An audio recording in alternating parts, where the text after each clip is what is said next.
Alhamdulillah bertemu lagi kita setelah sekian lama tidak upload video bincang-bincang kita, tentunya di channel YouTube kesayangan kita semua, Darul Marifah Channel. Nah, kali ini kita lanjut lagi bincang-bincang bersama salah satu ustadz favoritnya anak-anak santri Pondok Pesantren Darul Marifah Sampit.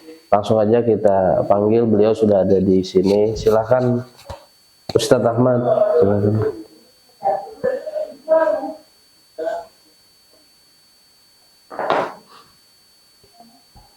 Assalamualaikum Ustaz. Waalaikumsalam. Silakan duduk Ustaz. Di mana nih? Di sini Ustaz. Alhamdulillah sehat Ustaz. Alhamdulillah sehat. Nah Ustadz Ahmad ini, kenapa saya bilang tadi itu salah satu Ustadz kesayangan lah, setelah Ustadz favorit lah, wes. Tapi ya sini Ustadz apa namanya tuh, Ben kan sudah lawas lah di sini Ustadz.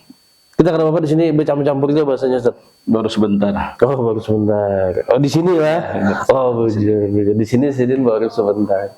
Bisa mungkin perkenalkan dulu Ustadz dengan penonton kita yang ada di channel YouTube-nya Darul Marifah Channel. Saya perkenalkan dulu Ustaz. Assalamualaikum warahmatullahi wabarakatuh. Waalaikumsalam warahmatullahi wabarakatuh. Nama saya Ahmad Hubaibi, asal daripada Pegatan, tapi aslinya dari Semuda. Pegatan Sampit apa Pegatan Banjar nih Ustaz? Katingan. Oh Pegatan Katingan. Ya. Pegatan itu kan banyak Ustaz lah. Jadi Pegatan itu salah satu kampung di pesisir pantai lah Ustaz. Iya betul. Ah, pesisir pantai. Ustaz mondoknya di sana kah, di mana Ustaz? Kalau mondok dulu di Kalimantan Timur, tepatnya di Tanah Grogot. Oh di Tanah Grogot lah. Pondok Pesantren Fastabiqul Khairat. Wah, jauh Ustaz lah dari Pagatan ke Tanah Grogot. Nah, kembali ke pondok lagi sebagai pengajar di Pondok Pesantren Darul Marifah Sampit. Nah, beliau ini bisa dikatakan juga salah satu ustadz killer, wes, ustadz killer itu bisa. Ben kenapa ketawa Ustadz? Ustadz killer itu kan harusnya kan kayak wah pemarah lah. Apa jadi orang sini tuh penyangitan Ustadz. Itu memang wujud kan Ustadz apa? Ben di sini ngajar sudah lawas Ustadz, sudah lawas. Sebentar baru. Sebentar, ini duduk di sini. Maksudnya ngajar di Pondok Pesantren Darul Marifah. Ngajar dari Pondok Pesantren ini sudah dari tahun 2020. Oh, dari tahun 2020 sudah ngajar di pondok. Ben itu bolak-balik ke Pagatan nggak? Apa Ben memang di Sampit aja apa? Di Sampit aja, cuman baliknya itu paling Lebaran. Jadi Ben berarti lah Ustadz Ahmad ini, beliau ini salah satu ustadz yang memang tinggal di kompleks Pondok Pesantren Darul Marifah. Jadi tadi bisa dibilang kita salah satu ustadz kesayangan karena ustadz yang paling dekat. Jadi 1x24 jam ada di Pondok Pesantren Darul Marifah. Mungkin alumni-alumni yang nonton atau wali-wali santri yang nonton tuh pasti tahu nih, oh ini Ustadz Ahmad nih. Ben ngajar apa di sini Ustaz? Ben apa ada ngajar khusus apa gitu? Kalau untuk ngajar ada dua mata pelajaran, yang pertama fikih, yang kedua sorop. Itu Ustaz lah.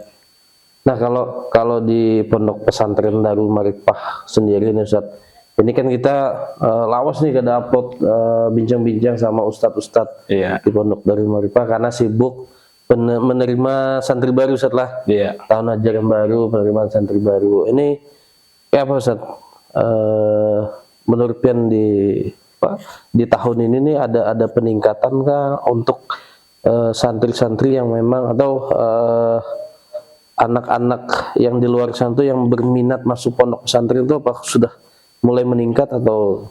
Kalau untuk di tahun ini ada pengurangan daripada tahun-tahun sebelumnya. Kalau untuk tahun-tahun sebelumnya kan biasanya itu lebih daripada 120 orang. Oh, lebih dari kalau untuk sekarang sekitar 100-an. 100 orang Ustaz. Iya. Mungkin nanti ada menyusul gelombang satu, ada gelombang-gelombang penerimaan Ustaz.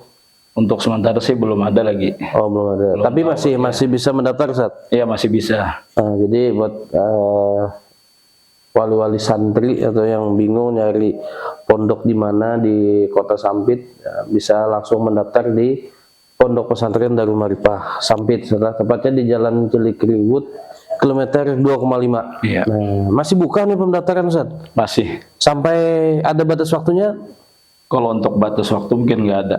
Oh, Jadi selalu menerima santri selama masih ada kamar yang kosong masih. Masih menerima pindahan juga, Ustaz? Iya, penerima pindahan juga.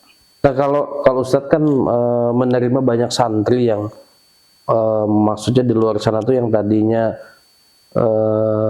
belum tahu apa-apa, yang misalkan ada yang belum bisa ngaji kan di luar sana anak-anak, Ustadz.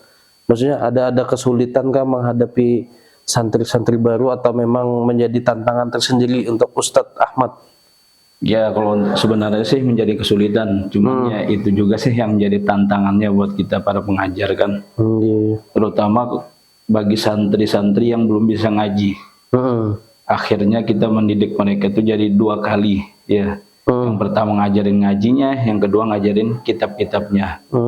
Seandai kata mereka itu sudah bisa ngaji masing-masing, maka apa? Kita cuma ngajarin kitab-kitabnya. Jadi itu jadi tantangan tersendiri, Ustaz lah.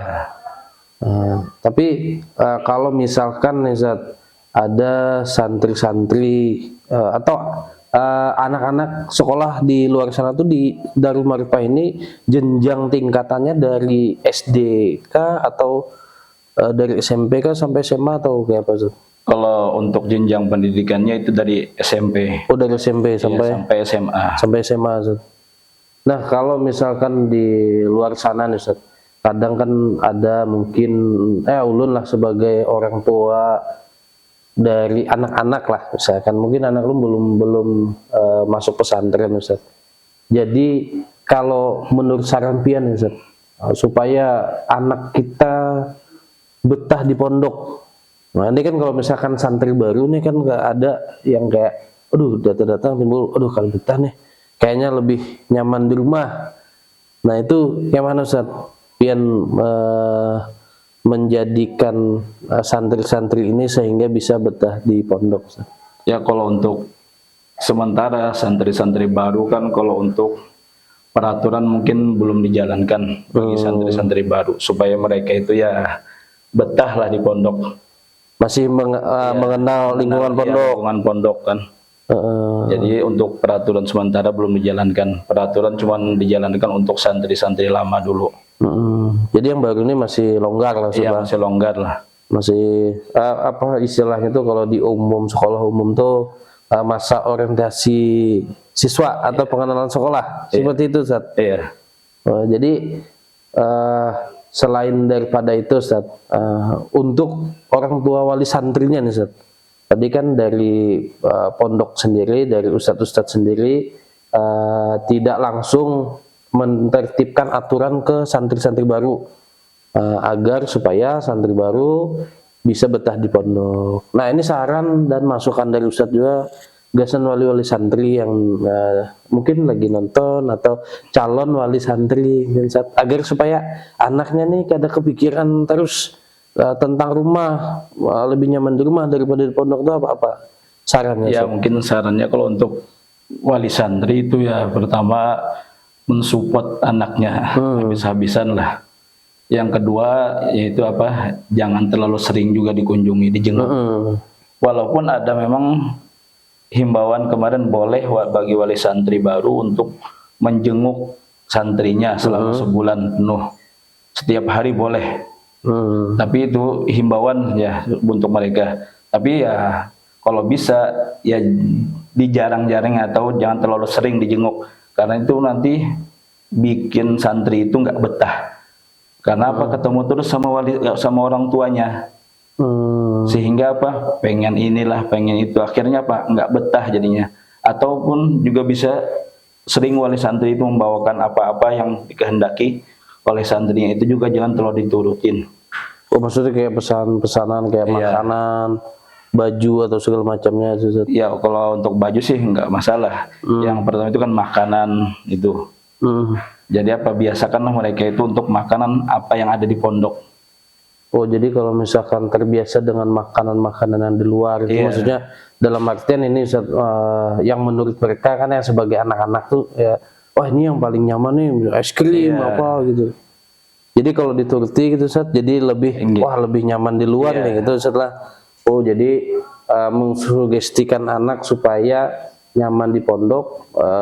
Menurut Ustadz Ahmad tadi jangan terlalu banyak dituruti kemauannya yang dari luar-luar tadi dibawa ke pondok gitu setelah. Oh, gini. Itu Ustadz, dari Ustadz Ahmad tersendiri nih ada kesulitankah di apa saat mengajar santri-santri baru atau santri-santri lama selama di pondok pesantren ini Ustadz? Kalau untuk saya sendiri kan untuk sekarang ini kalau saya belum ada sih ngajar santri baru. Ya, karena apa, untuk santri baru semuanya itu kelas awal ibtidah semua. Sementara saya ngajar di kelas 2 ibtidah.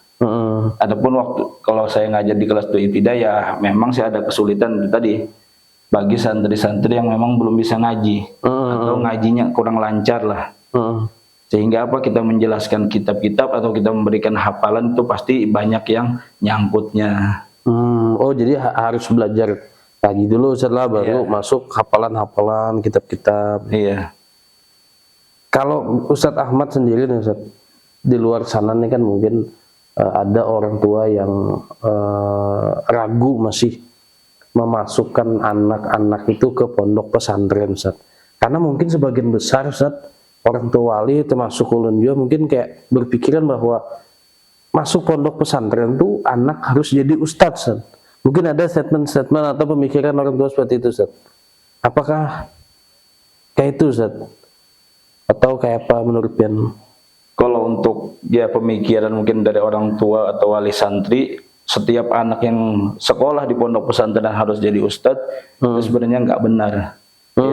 Karena memang kalau kita masukkan anak pondok pesantren itu niat kita sebenarnya bukan menjadi ustadz, tapi apa, untuk membantu agamanya Allah dan meneruskan panji-panji Rasulullah Sallallahu Alaihi Wasallam. Adapun kalau kita jadi ustadz itu cuman Allah Ta'ala kasih lebih lah sama kita. Oh, jadi memang seperti itu setelah. Jadi kalau misalkan ada statement orang di luar sana tuh, maksudnya kayak orang tua santri, karena kalau ulun juga pun yang di luar pondok misalkan berpikiran bahwa ya memang anak kalau masuk pondok tuh wah ini harus jadi ustadz gitu. Jadi kayak wah masih belum yakin nih masuk pondok Ustadz. Padahal kan kata Ustadz sendiri tadi kada harus dan memang bonus atau Allah yang menghendaki kalau memang sudah memang jadi ustadz gitu. Jadi mungkin ada jadi profesi-profesi lain setelah. Iya, kalau ada profesi lain sih banyak aja kan. Ya, terutama apalagi kan kalau memang orang masuk pondok pesantren ini disiplinnya yang kuat. Sehingga apa? Karena dia di dalam pesantren disiplin, setelah dia keluar pesantren pun insya Allah disiplinnya akan dia terapkan. Nah, untuk Ustadz Ahmad nih Ustadz, ini kan penonton kita di luarnya kan Ustadz, mungkin ada wali santri atau ada penonton-penonton umum nih yang nonton channel YouTube-nya Darul Marifah Channel Ustadz. Ada juga ini yang kemarin itu kita lihat komen-komennya ternyata ada alumni-alumni nih Ustadz. Nah, pesan Ustadz nih untuk alumni-alumni yang di luar sana Ustadz yang mungkin menyaksikan episode bincang-bincang bersama Ustadz Ahmad. Nah, apa nih Ustadz pesan-pesannya Ustadz? Kalau untuk pesan dan kesannya itu kepada alumni-alumni pondok pesantren Darul Ma'rifah ataupun pondok-pondok yang lain, ya sebagaimana yang telah kita dengar di episode sebelumnya, apa yang dikatakan Ustadz Yasin, jangan lupakan guru-guru kita yang dulu atau pondok kita di mana kita menimba ilmu pertama-tama. Itu jangan sampai hubungan tali silaturahmi kita putus. Walaupun kita sudah berada di luar pondok pesantren itu, jadi apa, tetaplah jalin silaturahmi. Kemudian apa, ilmu-ilmu yang kita dapat diamalkan. Nah, itu untuk para alumni-alumni santri Darul Ma'rifah. Nah, tadi kata Ustadz Ahmad mungkin sama kayak pesan-pesannya dari ustadz-ustadz lain yang sudah ada di episode-episode sebelumnya. yaitu patuh pada guru setelah jangan melupakan di mana pondok tempat kita menimba ilmu. Nah, mungkin Ustadz Ahmad mungkin terkenal killernya lah, Ustadz yang wah kalau misalkan ada yang melanggar aturan ya langsung dihukum gitu. Tapi ya tadi setelah bincang-bincang ternyata Ustadz Ahmad juga bisa orangnya humoris juga ya. Jadi bercanda-canda, bergaya-gayaan jadi kita di sini tuh. Ternyata Sidin lebih nyaman lah. Mungkin Sidin menerapkan atau melaksanakan aturan yang sudah ditentukan di Pondok Pesantren Darul Ma'rifah itu adalah menjadi kewajiban Sidin juga untuk mengawasi aturan santri-santri yang di pondok apakah melanggar aturan atau kadang. Nah, itu juga menjadi tugas beliau. Nah, jadi profesionalitas setelah. Nah, kalau di luar santai setelah. Ya, alhamdulillah. Mungkin ada lagi Ustaz yang mungkin mau disampaikan ya Ustaz? Mungkin cukup itu aja. Oh, cukup setelah. Ustaz ini banyak jadwalnya, jadi kita susah mengundang Sidin. Cukup lama kita kada upload video gara-gara jadwal Sidin. Ini pun kita harus mengakhiri perbincangan kita karena beliau mau ngisi di tempat yang lain lagi. Ya, alhamdulillahirabbil alamin. Kita akhiri perbincangan kita kali ini di episode ini bersama Ustadz Ahmad Hubaibi. Dan saya selaku host, saya Yono, mengucapkan banyak-banyak minta maaf kalau mungkin ada kesalahan saya dalam melaksanakan pertanyaan-pertanyaan perbincangan kita kali ini. Jadi mudah-mudahan kedepannya kita pasti akan mengundang ustadz-ustadz yang ada di Pondok Pesantren Darul Ma'rifah. Oke, jangan lupa like dan subscribe channel YouTube-nya Darul Ma'rifah Channel, share sebanyak-banyaknya ke teman-teman alumni dan juga wali-wali santri yang lain. Terima kasih. Wassalamualaikum warahmatullahi wabarakatuh. Waalaikumsalam warahmatullahi wabarakatuh.